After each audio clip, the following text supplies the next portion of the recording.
What's going on, everybody out there all across the land? Of course, you know you're tuned into the #1 station on the net, the Keith Harris Show. I'm your host, Keith Harris. Once again, I hope everybody's having a wonderful, blessed beginning to the week, as a matter of fact. All right? It's somewhat been a nice day over on this end, but I hope it's been wonderful on your end. No matter where you're at, all across the globe. I know some of y'all out there having breakfast right now. Some of y'all are getting ready to go to bed right now. Some of y'all on the way to work and all of that. Either way, I hope you're tuned in to the #1 station on the net, Hotline Radio. Now, we have a very special guest on the show today. As a matter of fact, I'm excited. I'm ecstatic because this gentleman right here is out from the same way, if I'll say, as a matter of fact. Without any further ado, he deserves a well introduction. This gentleman, he's an author.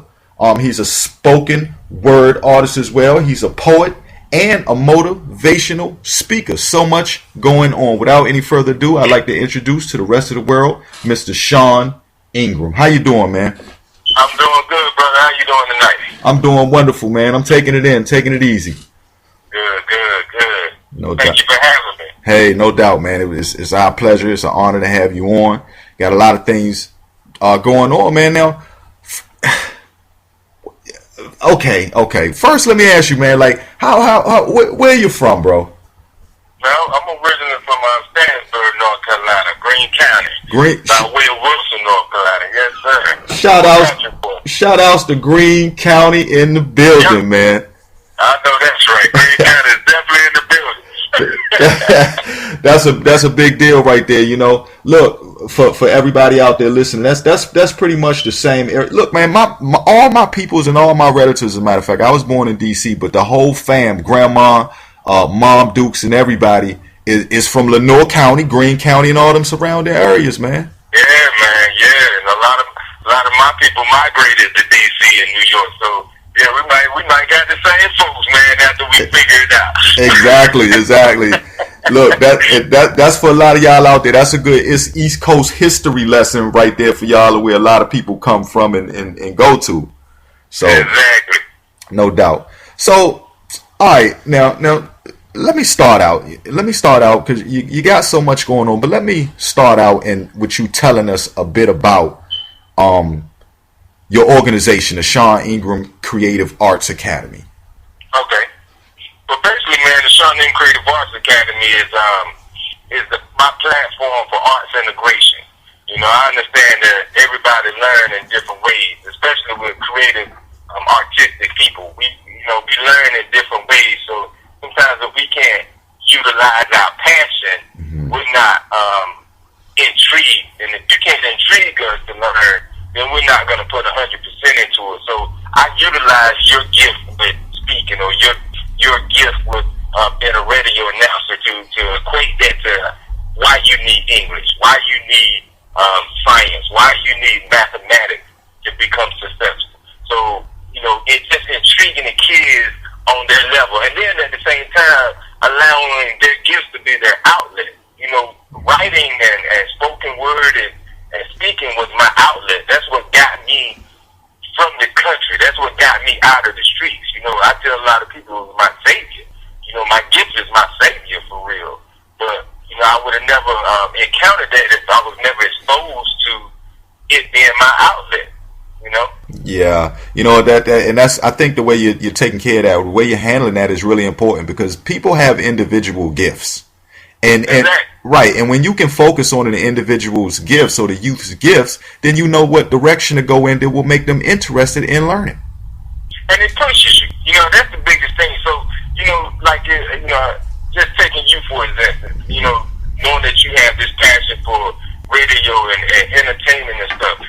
So if you was in the 6th grade and you told me about that passion, then I'm gonna curtail my teaching towards you. I'm not going to curtail you towards my teaching, because if that's what you're passionate in and what's going to push you to college and beyond, then I'm going to roll with you.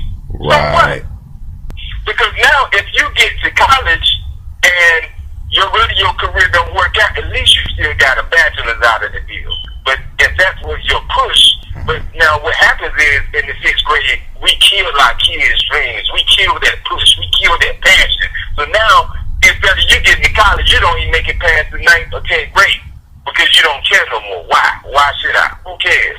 Why should I care? Don't nobody else care. Man, you just said a mouthful right there, brother. You know what I'm saying? That's Sean Ingram Creative Arts Academy. So when people look at, and I normally deal with the lower 25% of the public school system kids. Well, how you bringing up these kids' grades so effectively? Because I'm making them care again. That's it. Yeah, that you just said a whole lot right there, man, and that's I'm inspiring them to learn. You know? Yeah, that's the nitty gritty people don't really want to get down to. Like you say, kids can give up caring about doing anything if it's nothing that they're interested in. If it's not, I was one of them. You know what I mean? Right. That's what led me into. So when you hear my story from poverty to prison to prestige, it's real. Right. I was always an intellectual, but I never had people to really push me besides these two special teachers. But I had to believe in me, and I had never had that circle or that caring group that say, hey, no, you can be an author, you can be a writer. I was told to reach for something more attainable when I was in high school by my counselor. You know? And speaking, so go ahead. Go ahead. I was going to say now. So speaking on that, going in that direction, give an example, if you will, of an important goal that you had set in the past. Man, you know, when I first got into my gift of writing, you know, my goal, and I'm a big dreamer. I always been a big dreamer, especially coming from that little town because, you know, we come from where dreams are not really realistic. You know what I'm saying? Yeah. Being an author was for somebody rich or for somebody on TV, not for somebody come from down a dirt path behind a cornfield in Greene County. Real talk. Yeah. You know what I mean? So, and I had to grow up to understand why my uncles and my aunts and my grandmama and my people didn't want to push me in that dream because we don't come from a place of dreaming. Mm-hmm. You know, our dreams is working in Firestone. Yo, you get on the Firestone, yo, you made it. Yeah. You know what I mean? So Yeah. it's just a different mentality. So with me saying, yo, when I found and you know accepted my gift for writing, I said, look, I want to write books that could be studied in schools that we can relate to. So when you read the book of poems, you see you in the poem. No disrespect to Edgar Allan Poe and all them other people, you know what I mean? But when we read them, we can't relate to them. When I read Shakespeare, I don't see emotion in Shakespeare. Yeah. But if I feel like if you can relate to it, then you're gonna read a little bit more in depth. So I just wanted to be. That was my goal. So they was like, nah, you know, he talking out the side of his neck. Mm-hmm. But today, in my classes, I teach my book. You know what I mean? That's how real life is, though. Right, and let everybody out there know about let everybody know about your book, as a matter of fact, because it has got to be interesting because you're coming from a real point of view. So let us know about it. Yeah, the book that I actually teach in my classes is called The Passion of the Pen. And that was my third book. And I actually wrote that book in prison because prior to going to prison as a spoken word artist, as coming from the streets, as being, you know, that street dude. Everybody want to be that street rapper or that street poet. Right. But in prison, I said, no, I'm an intellectual. You know, see, I got thoughts, I got ideas, I got political views and values and all types of stuff. I was like, yo, why y'all trying to keep sticking me in this box? Yeah. I said, you know what? And then God started working on me too. You know what I'm saying? Because instead of getting in front of the crowd and killing the crowd talking about some nonsense, let me start inspiring somebody. Let me start writing something of worth, something of quality. So I wanted to start making people think. I want to start doing stuff that was thought-provoking. I want my students to go and get a dictionary and say, what is Mr. Sean saying? What does this word mean? You know what I mean? Right. So that's when I started writing The Passion of the Pen. That's when, you know, it was placed on my heart to say, no, write an intellectual book that's going to uplift your people and educate your people at the same time. And that was real important. That was real important too, because it's all about being able to spread the positivity. Like you say, people tend to want to keep everybody in a box. Everybody gets stereotyped, and nobody feels like those minds. Especially a lot of minds that we're surrounded by. Nobody wants to really accept the fact. The outside world doesn't want to accept the fact that, listen, there's a broader horizon, and you just have to give them a chance to open that door. That's it. Just give me a chance. Just give me a check. You know what I mean? Put me in, coach. Just put me in. Let me do what I do, coach. Just throw me the ball, coach. Let me see what I can do with it. Right. And that was it. Because I believe in competition. You know what I'm saying? Not saying I'm hate on you because of what you do, but I got to understand if I'm not equipped with the skills that you equipped with, I don't have the options that you're going to have. Right. I'm not going to succeed like you're going to succeed. You know what I mean? Yeah. So I got to equip me with all the skills, all the knowledge, and everything that I can so I can compete in today's and tomorrow's world. Point blank. Just like that. Point blank. Now, the feeling that I myself, and I'm sure a lot of people get, is that you know your presentations that you give are extremely powerful. They're really moving. Do you have a memorable time or some time in space where you felt like a presentation that you gave was so effective and that it actually touched someone that you can say that you know about? Has anybody just came to you and said, listen, Sean, you know, I listened to you, brother, and you touched me, and I did this, and I changed that? Has that ever happened to you? Oh man, many times. But I'm gonna tell you, can I tell you the top 2 times in my life that changed me? That the change of somebody else changed me.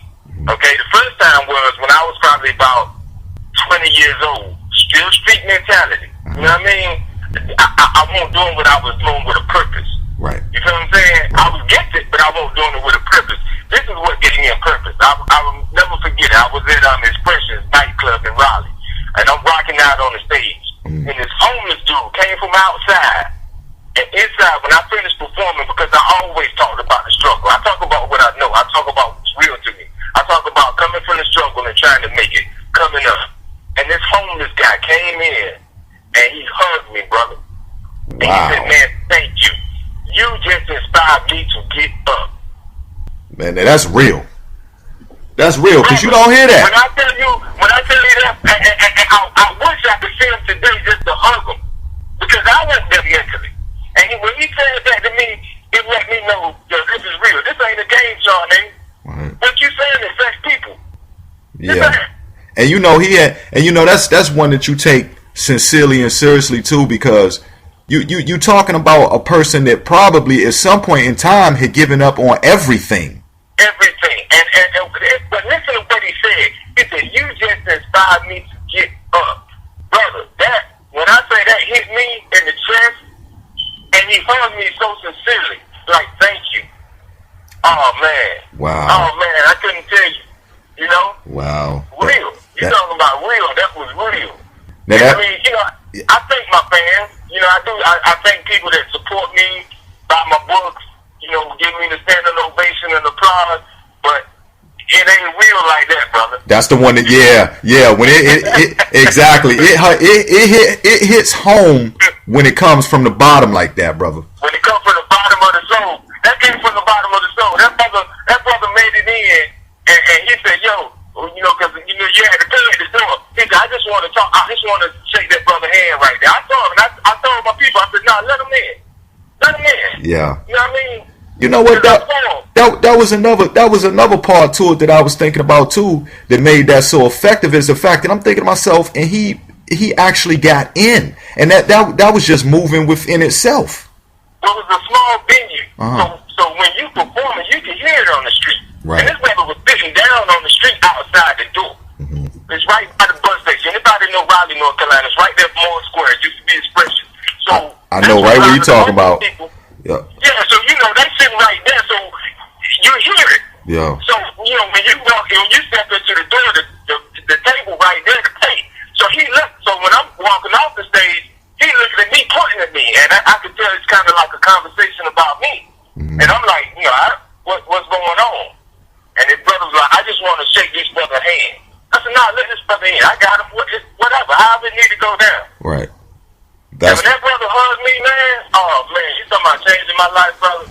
That's when I knew it was real. That's why, you know, I just can't get on the stage to say nothing and not feed the people. Yeah, you know? and actually come from the heart. Now let me ask you. This is my mission now. It's a whole different purpose. Right. This is what God blessed me to do. You know. And right now, let me ask you. is there ever a time where, are you always working with yourself on the motivational speakings, or do you have a team also that sometimes jumps in and works with you? Or? Oh man, I got a great team of people. I'm business manager and branding manager, Mr. Therese Harris. Like I said, my publicist, Mr. Sherelle Rowe. They just make sure I'm always in line. I always bounce ideas. I always have thoughts and ideas, but sometimes it ain't timely, if that makes any sense. Okay. And I'm a real passionate and from the heart person, so they'll be like, "Nah, son, not right now. All that, keep the energy, but you know what I mean. All that, bring it down a little bit on me." So just kind of keeping me structured and keeping me safe. Sometimes we real, so sometimes we just want to say what we want to say. But in the business world, it ain't always that way. So I need those people around me to be that rationale sometimes. Right. Yeah, they pretty much keep us grounded. You know what I'm saying? Yeah, they keep me grounded, man. So that's why I tell anybody, I thank God for my success, but it definitely ain't just of me. Right. Now, what's the most recent skill that you've learned related to being a motivational speaker? Recent skill that I've learned. Well, actually, to incorporate into my spoken word and my motivational speaking, man, I've been teaching myself to play the piano and sing a little bit. Okay. So, yeah, man, I started learning in prison, and good brother has started teaching me, and really why I do that is because it breaks the monotony of just talking all the time. And it gives people a good roller coaster. So when you come see a Sean Ingram show, a performance, or a speaking, I'm going to take you on a roller coaster, and I want you to walk away saying, "Yo, I was truly educated and entertained." Right.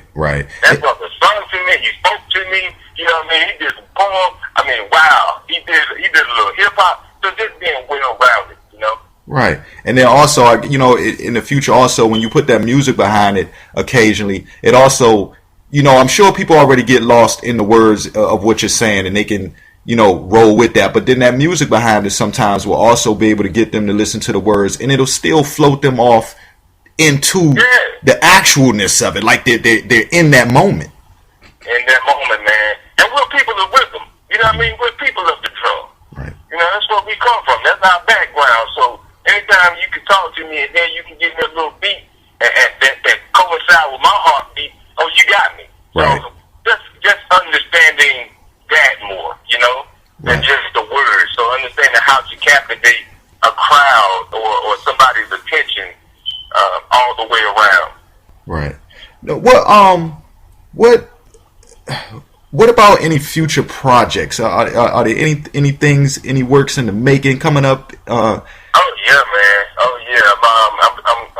I'm happy right now because right now I'm actually about to release my very first novel, which is based out of Saratoga, North Carolina. Yeah, man. My big homie Omar Tyree been on me for years about putting out a novel. Most of my books been, educational and poetry and short stories. But yeah, this is my first novel, man. It's called From the Soul of Saratoga Slim, based out of Saratoga, North Carolina. Keeping the Green County live for real. And then following up with that with the autobiography, From Poverty to Prison to Prestige. And that's just those jewels, man. I want to expose people and share the knowledge that I learned to get me where I am with the people. So I don't want them to, I want them to look at me and say, if he can do it, I can too. And I'm going to tell you how I did it. Yeah. And I want to commend you too, man, in a real way, because understanding, where you come from or where people like ourselves come from, and especially, and I kind of want to pinpoint, I know we're talking global, and I know we're talking on a larger level and a larger scale, but I want to pinpoint just even NC, in those places that we named, in those counties. I want to commend you, first of all, for finding a way to be able to reach back into the roots of things. You know what I mean? And I say that sincerely because, like I say, I understand your turf and I understand where we come from and all of that. And so some of those things that you speak about, and this is for all the listeners out there listening. And I know everybody's cut from a certain cloth, but just hearing Sean speak and knowing where you're coming from, Sean, I think it's a really big deal, and I think what you're doing is sincerely monumental because people need to hear that. So I want to commend you on that. Now, I appreciate that, man, for real. Yeah. Now, what about events and things like that? I know you're doing the books, you got the novels coming out, but are there going to be any events that people can catch you coming up soon? Or? Oh yeah, definitely. They can definitely check out my website because I'm always doing events. Like I said, poetry events. And my website is SeanIngram.info. That's SeanIngram.info. So we're always doing. Make sure you sign up on my email list too. And we're traveling a lot right now. So even if you're not in the Raleigh-Durham area or close by, I'll probably be in your area soon. Exactly. And I also want everybody out there to know too that keep up with my page too, because listen, Sean, those poems and things like that, and those words, the good positive words that you're passing out, I want to be able to post those to my page as well, man, and so people also know where to find you, and my followers know where to go link in with you too as well.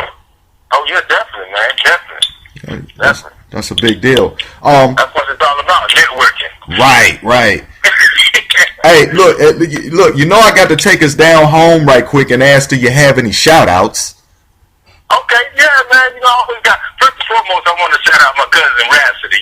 She's a Greene County person too, so, coming from out of the Greene County, doing her thing with the Jamila Records fam, Jamila Records crew, she's internationally known now, so definitely want to shout out her, and then just shout out my family, man, those who really believe and supported me. Want to shout out my the teacher who really put me on the map, Miss Sutton, who really made me believe in my gift when I didn't even believe in myself. This woman fought hard with me when I was in high school. Word. It continues like that. Just want to shout out them, man. The word. Big shout outs to the Suttons too, man. You know them names. You know what I'm saying? Now, another thing I really kind of wanted to ask too is later on, just later on in the future, when you talk about the spoken word and things like that, where do some of your ideas come from? Is it sometimes what you go through in life? Is it what other people go through? Do you take different experiences and put those together? All of the above. I mean, my spoken word, like I said, is definitely just truth from my soul. So if I'm in a conversation with you and I see some things, and like I said, just exposing people to the reality of life to help people. So a lot of my experiences, of people that I know, a lot of experiences of people that I was incarcerated with, a lot of my homegirls, the single moms, and they still made it happen for whatever reason. So, I speak on everybody's behalf. Right, no doubt. Look, and I also want to tell you, anytime that when you get ready to drop your music or all the families and stuff, Greene County people, anybody that you shouted out that's doing their music, feel free anytime to hit me up here on the show. We get it in rotation for you, have it planned for you also. Okay, yeah, definitely. All right, that's what's up. Listen, look, it's been a blessing, man. Look, I really appreciate what you're doing, and that's behalf on myself and the people locally and the people abroad too. I really think that no matter where you're from and everywhere you're at, first and foremost, everybody out there listening, you need positive motivational thoughts. We wake up every day. Every day is the beginning of the rest of our lives, and we need these words like Mr. Sean Ingram is passing on. It's food for the soul. And I want you all to take this seriously. Go pick up his book. Shout out the name of the book again, too, Sean. Well, I got 3 of them, actually. So one of them is called Tears of an Empty Pen. Then my next one is Poetic Prayers of a Fallen Angel. Then I have The Passion of the Pen. And then I have, like I said, we're about to release the Soul of Sarah Douglas Slim. And then we're going to release From Poverty to Prison to Prestige. Oh man, wow! They something for everybody. Yeah, man. So definitely, like I said, Google Sean Ingram books. Just hit me, man. Just find me. That's like I said, I appreciate y'all's support. That's what's up, man. We got your back 1,000%, man. Everybody out there all across the land, you listen to the #1 station on the net, Hotline Radio, Keith Harris Show, with your host, Keith Harris, and my main man, special guest, Sean Ingram in the building. Wonderful author, spoken word, poet, and motivational speaker. Make sure you follow him. Make sure you check out his work. Catch up with him on social media. Sean, it's been a blessing, my brother. You're doing something powerful. We love it. Keep up the good work, and you know you're welcome back on the show anytime, my man. Hey, man, I appreciate y'all having me. Thank y'all. Hey, definitely keep checking out my man radio show. Hey, man, I appreciate you for what you're doing, brother. Hey, that's what's up, man. Look, hey, people like myself and yours, that's how we do, man. We keep, we try to motivate powerful movements. And look, with people like us having a voice, this is what we're supposed to do. That's it. Absolutely. Definitely, all day.